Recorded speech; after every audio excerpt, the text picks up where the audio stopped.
Good morning, my friends, or good day, and peace be with you. I am here to make a video with a rather heavy heart because I just recently read this article from the Philadelphia Inquirer that was the Thursday, July 25th edition. And if you can read that title, it says, Monday melted the record for Earth's hottest day ever. And I'm simply going to read this to you verbatim and make a few little comments afterward, and you can decide what you believe and what you will do with this report. It is by authors Sibi Arasu and Seth Borenstein. Monday was the hottest day ever globally, beating a record set the day before, as countries around the world, from Japan to Bolivia to the United States, continue to feel the heat, according to the European Climate Change Service.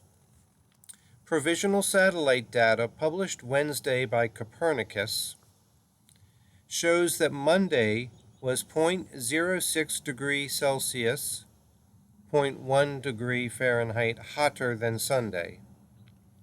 Climate scientists say it is plausible that this is the warmest the planet has been in 120,000 years because of human-caused climate change. While scientists cannot be certain that Monday was the hottest day throughout that long period, average temperatures have not been this high since long before humans developed agriculture.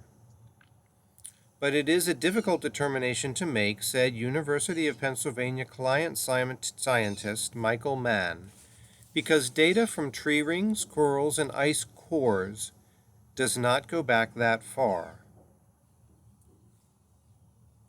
The temperature rise in recent decades is in line with what climate scientists projected would happen if humans kept burning fossil fuels at an increasing rate. We are in an age where weather and climate records are frequently stretched beyond our tolerance levels, resulting in insurmountable loss of lives and livelihoods, said Roxy Matthew Cole, a climate scientist at the Indian Institute of Tropical Meteorology. Deaths from high temperatures show how catastrophic it is not to take stronger action on cutting carbon dioxide, which is the main heat-trapping gas, Cornell University climate scientist Natalie Mahowald said in an email. Copernicus's preliminary data shows the global average temperature Monday was 17.15 degrees Celsius, or 62.87 degrees Fahrenheit. The previous record before this week was set just a year ago. Before last year, the previous recorded hottest day was in 2016, when the average temperatures were at 62.24 degrees Fahrenheit. Half a degree or so difference. While 2024 has been extremely warm, what kicked this week into new territory was a warmer than usual Antarctic winter, according to Copernicus. The same thing happened on the southern continent last year when the record was set in early July. Copernicus records go back to 1940, but other measurements by the US and UK governments began in 1880. Many scientists, taking those into consideration along with tree rings and ice cores, said last year's record highs were the hottest the planet has been in about 120,000 years.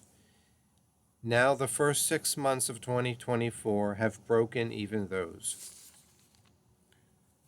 Without human-caused climate change, scientists say, extreme temperature records would not be broken nearly as frequently as has happened in recent years. The former head of the United Nations climate negotiations, Christiana Figueres, said we all scorch and fry if the world does not immediately change course, but targeted national policies have to enable that transformation.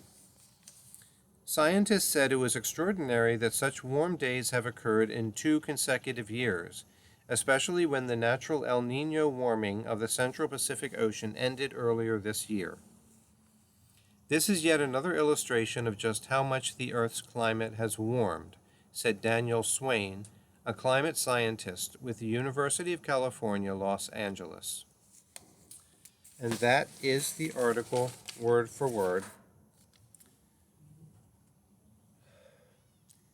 One of the most frightening things about climate change is that since we're headed in a warming direction, from what I have read from websites such as National Geographic and NASA, global warming is self-replicating. The more warming there is, the more warming pressure there is for continuation. For example, and I don't think this is the only factor, but this is the only one I remember at the moment. As polar ice recedes, less of the solar energy that shines onto the ice caps is reflected back out into space. More of the sunshine is hitting dry ground, which absorbs the sunshine, thus trapping more heat onto the planet. So the more the ice caps melt, more heat is trapped, and it gets worse.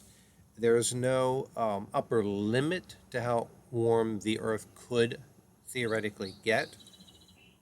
I read about the planet Venus and how it's outrageously hot because of atmospheric conditions which trap solar energy as well. And of course, it's like 900 degrees or something in the surface of Venus. We wouldn't want to go there. It's so we've got two things that are my thoughts. First of all, is that if any of us is not adapting a lifestyle of conserving energy and burning minimal hydrocarbons that our lifestyle can manage, we need to do that. Every contribution makes a difference, and if we work together, we make a very significant difference. And secondly, we need to think about this statement that targeted national policies have to enable that transformation. So, what are we communicating to our governments? Are we communicating that this is an important issue? Or are we going to just let ourselves and our children face the consequences? Thank you for listening. Peace, God bless you. One day at a time, one step at a time.